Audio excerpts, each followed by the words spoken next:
very much. Ladies and gentlemen, I am the luckiest guy in Canada, and it has been thus for a number of years. And in the course of those years, I have been introduced by a number of great people, and each have said things that are probably not warranted, frankly, because ours is a team effort. But I have never been introduced by a real national Canadian hero before. If you're lucky, you know one or two, and if you're really lucky, they're your friend, your very close friend. Thank you very much, Sarge.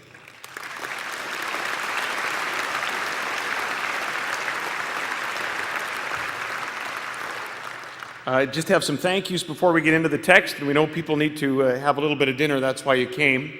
So in terms of those thank yous, let me just say to Brett, who's agreed to MC this event and brought a lot of excitement to this particular event tonight. We want to thank him for that. We want to thank him for the credibility that he lends the new Saskatchewan, that he lent on the show, that he lent in the oil business at First Energy, that he's leading now as an angel investor and the steward of one of the most successful mutual funds in the country, and as someone who is a great expatriate who's never forgotten Saskatchewan, who promotes it wherever he goes. Brett, thank you very, very much for being here tonight.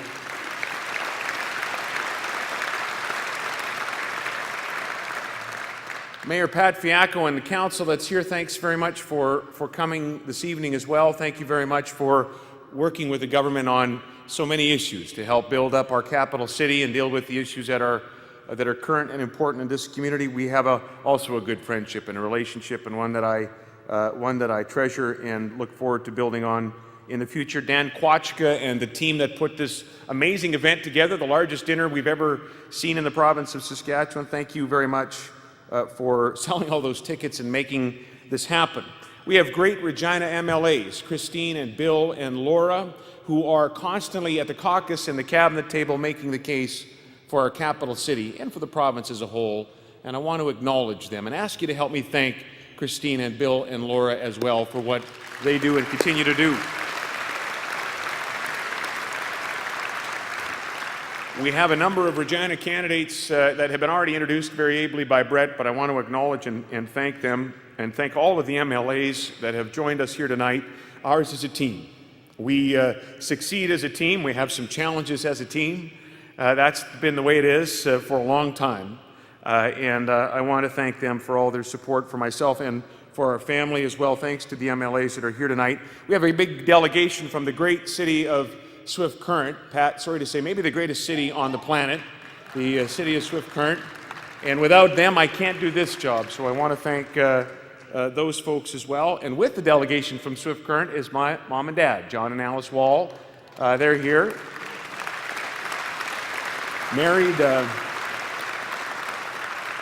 Married 50 long years this past November, which is pretty good, I'd say. Mom and Dad, thanks very much for coming. And ladies and gentlemen, would you say hello to the love of my life and the First Lady of the province of Saskatchewan, may I say? Tammy Wall is right down here.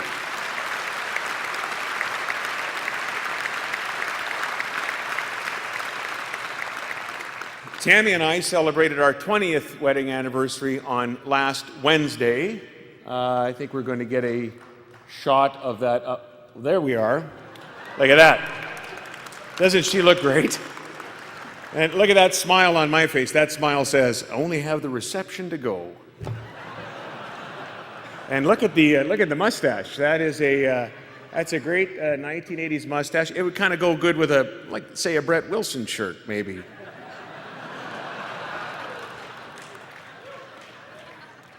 Chachi called. He wants his shirts back, Brett.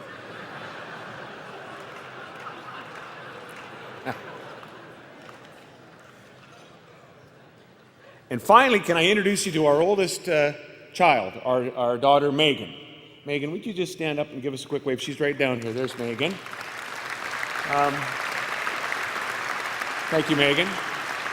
Megan's here with us. Coulter, our 15-year-old son, is taking care of Faith. They're at home for a while. We'll all be home in just a few hours, but they're home right now, and I can tell you that because our household insurance broker is not with the Swift Current delegation, so the rates are, there's no rate risk there at our house. They'll be fine, I'm sure. Megan graduates high school this year, ladies and gentlemen, and is the inspiration for some things that I want to talk about tonight. I know many in this room have been through this. Kids have graduated and moved on to other things, and Megan's our first, and I am not dealing with it very well, frankly. I could tell you that. Maybe even a bit of a basket case, she would tell you. She's going to move out of the house and go to university, and I am going to miss Megan a lot. You may remember, if you've been at these speeches, some stories about her. She's fairly precocious. You know, it was Megan, for example, that was the one who said to me when I came into the house once after driving back from Regina and started ordering people around in the house, including Tammy, who I told was putting too many onions in the chili, if you can believe that. I was ordering people around, and she's the one who said, "Dad, when you're in this house, you are not the premier." And I'm going to miss that. And I'm going to miss some other things. She has a good sense of humor. She has a great vocabulary, and so I test it from time to time. And a few months ago, I came to her and I said, "Megan, pulchritudinous." And she said, "Dad, it means someone who has great beauty. You're going to have to try harder than that." Like figuring out the word that means I'm not going to buy you any more gas anymore, maybe, Megan. Or her recent willingness over the last number of months to allow me to work out with her a little bit. She has Jillian Michaels' yoga meltdown, and that's a humiliating experience to have your daughter outlast and outperform you doing Jillian Michaels' yoga meltdown. I'm actually pretty good at the mountain pose, which is basically standing. And I'm pretty good at that, Megan. Megan, as I said, is graduating this year, though, and I want to say this, that it's hard to believe that it was almost 18 years ago that the nurse laid Megan in my arms. And there was a lot of crying and a lot of drama. And then the nurse calmed me down. And we went and had her kind of cleaned up and weighed and all of that sort of thing. But time's gone by very quickly. And there's one other aspect of a child graduating I want to share with you that many of you in this room have already experienced, which is this, that as a parent you kind of go through almost the entire spectrum of emotions when a child is leaving, even though she's going to be back many times, but you go through the spectrum. You have a pride in your child that they're often doing something that they want to do, and you're hopeful for them, and maybe you're a little bit worried about their future, and you're happy and you're sad.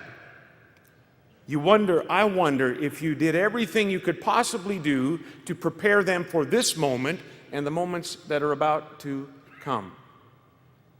You think about all the things that you might have done wrong as a parent, and you hope you did a whole bunch of things right. The American journalist Harding Carter said this. He said, "There are only two lasting bequests we can give to our children. One is roots, and the other is wings." I pray that Tammy and I have given Megan roots and wings. Roots in hopefully a great home, a great family life, in a great province, in a great country, and wings to be able to achieve whatever she wants. That's what I hope for all of our kids. That's what you hope for your kids as well. And when you think about it, ladies and gentlemen, roots and wings, that's the bequest that we want for this province that we love, for the province of Saskatchewan. Indeed, in that quote from Harding Carter lies the North Star reference point for our relatively young government of about 3.5 years. We have, from the first day we have had the honor to form the government, held to the notion that we must do, or more accurately, facilitate your accomplishment of really two things. Number one, that we would use the amazing resource wealth of the province of Saskatchewan to invest in today, to make life here better today, in health care and education and infrastructure. And two, that we would also use those dividends of the resource wealth of the province to think about tomorrow, to invest in education, in post-secondary education specifically, in innovation, to reduce the debt of future generations, roots and wings. Our most recent budget was all about roots and wings. It was called the Saskatchewan Advantage, and for good reason. It was unique relative to almost any other budget in North America. There are only two that we know of in North America that are balanced, ours in Newfoundland and Labrador, and ours may be the only budget that was balanced, even though we paid off some debt and reduced taxes and increased investments in people and infrastructure. And so people have been talking about our budget. In fact, on Monday, Standard & Poor's announced that Saskatchewan's credit rating was upgraded to AAA. It's the highest it's ever been in the province of Saskatchewan's history.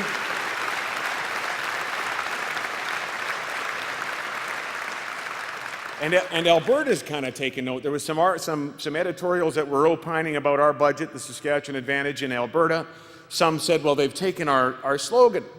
Remember, they used to have the motto, the Alberta Advantage. They traded it in for a much longer slogan that I can't remember right now. And you know what, if you're a slogan, I think that's probably a pretty bad thing if it can't be easily recalled. But they said we took the slogan. We did not take the advantage, ladies and gentlemen. You earned the Saskatchewan Advantage.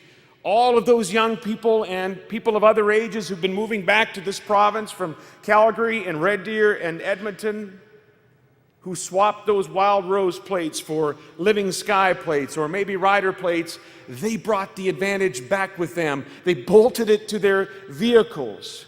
We didn't take the Advantage. We've earned the Advantage, and we're going to keep that Advantage, ladies and gentlemen. They got Henry Burris, and we got the Advantage.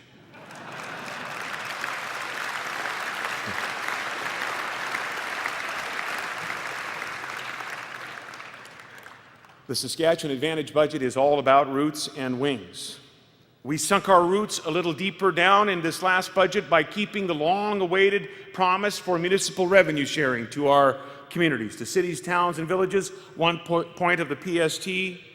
We've been sinking our roots down with historic infrastructure investments in partnership with the federal government. We welcome Tom and Ray, and we appreciate the great and constructive partnership we've had with Canada's government.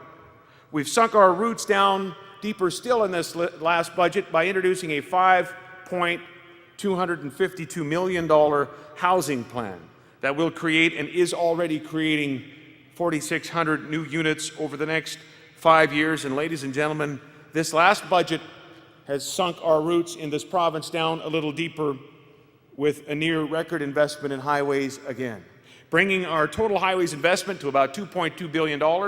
Ladies and gentlemen, that's 57% more in these last 3.5 years or 4 years than in the 4 years prior to the last election, 57%.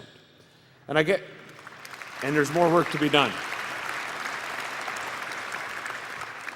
I guess one of the most famous routes in our province, if I can put it that way, is public health care. This is, after all, the birthplace of Medicare. But I'm going to risk being a little bit partisan when I tell you that when we took office 3.5 years ago, we needed more than laurels of the past when it comes to health care. We needed more nurses and more doctors and more training seats. We needed more beds. We needed more surgeries. So, ladies and gentlemen, we, on behalf of all of you, hired 840 more nurses. 40 more than we promised in the campaign to open up more beds. There are 228 more doctors practicing today in the province than were practicing prior to that last election. And we know there's still doctor shortages. That's why we've expanded the number of countries from which we can accept foreign-trained doctors. It's why we have a new physician recruitment agency that's leading in that regard. It's why we've added 40 new seats to the College of Medicine at the U of S, 60 new residency positions in the province, because if doctors do their residency here, we got a better chance to keep them in the province. It's why we've increased funding to the Cancer Agency by 55% in 3.5 years. It's why we're leading in science in colorectal cancer screening and MS liberation treatment, so patients will know yes or no about what they should be doing with respect to this latest treatment. And ladies and gentlemen, since 2007, hear me now, this is not the achievement of the government, but rather yours and that of our healthcare professionals. Since 2007, the number of patients waiting longer than 18 months for surgery has decreased 75%. The number waiting longer than 12 months has dropped 55%, and progress at each level of waiting is happening in the province of Saskatchewan today.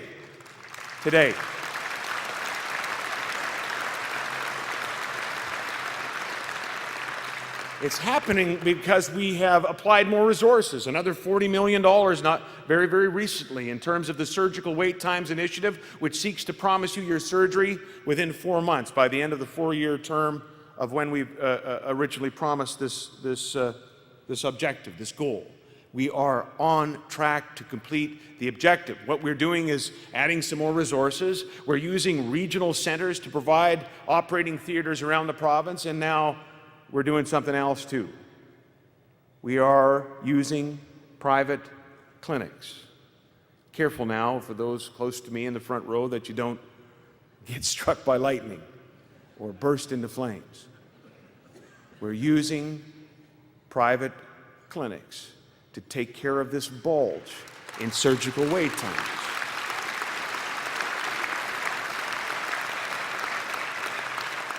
There's a gentleman that came up to me in Yorkton last fall, about September or so, and he said, you know what? Went to see my doctor, and then he sent me to the specialist, and the specialist said I need surgery on my knee. And I said, when? And the specialist said, November.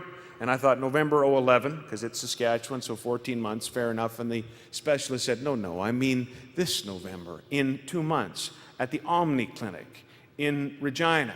And this gentleman said, I don't think I'm ready that quickly for the surgery. We've got to get used to that in the province of Saskatchewan. But you know what? For him, he didn't much care about ideology. He didn't care about the purity of the ideological deliverer of the healthcare. He needed his surgery. He wanted his surgery. We as MLAs get people come into our constituency office, and I have never had anyone come in and say, you know, my grandma needs hip surgery. She's been waiting for 18 months, but she can wait a little longer if you would just give us some more of that old-time Medicare religion. People want surgery. And we will work with partners within the public system, so there's no queue jumping. We will work with partners, and we will deliver on our commitment to get people timely surgical care.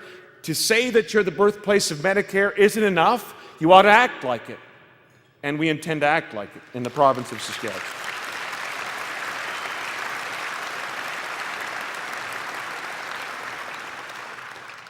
What about wings? Leonardo da Vinci said, when once you have tasted flight, you will forever walk the earth with your eyes turned skyward, for there you have been, and there you will always long to return. He never flew, but he said it right. We've been flying pretty high in the province of Saskatchewan lately, and I think we understand that there are challenges in flight as well, challenges that come with growth, but that's where we need to be in order to meet those challenges, and we have been leading. We're forecast to continue to lead the country. RBC recently forecast that our economy will lead Canada this year and next. Other forecasters agree we're either in first or second place, and we ought never to take these forecasts or the reality that we're living in the province today for granted. It was only just a few years ago, remember, ladies and gentlemen, when we were at best in the middle of the pack in almost every economic category, when we were losing people to other provinces in the thousands, where our population record was the worst. Now it's the best, and it's 1,050,000 and growing, and we're leading. Let's not ever take that for granted. It is a remarkable transformation, not wrought by a government, but wrought by this province and its resources and all of you. As for our government, we're going to, and this most recent Saskatchewan Advantage budget, we're going to try to stay out of the way of that momentum, and where we can, we're going to try to help advance that momentum. So here's how we have invested.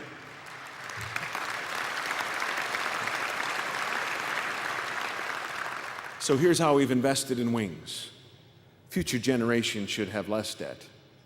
We've, in this last budget, paid off another $300 million in the general revenue fund debt of the province of Saskatchewan, added to what we've already done. I can tell you that the debt of Saskatchewan, the general debt of the province of Saskatchewan, is down 44% in just 3.5 years. That's wings for the future.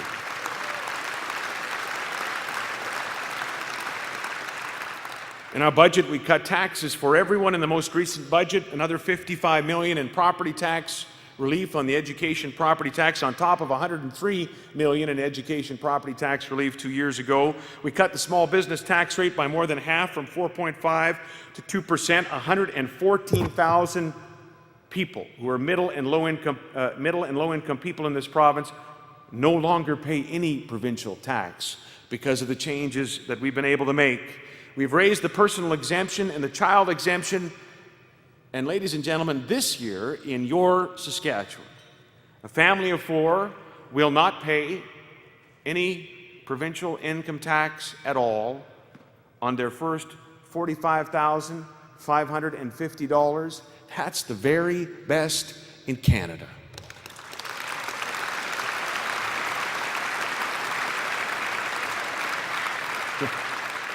You know, it occurs to me that the advantage, actually, because of the child tax credit, the advantage gets better the more kids you have. Couples, young couples. We're going to be done here soon. There may be another population growth plan power outage from SaskPower. I'm just saying to the couples, not us, Tammy, necessarily, but to the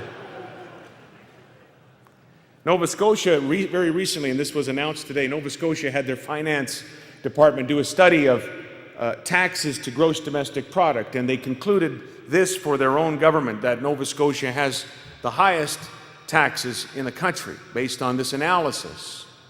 It was announced today. Guess who has the lowest taxes in the country? It's not Alberta.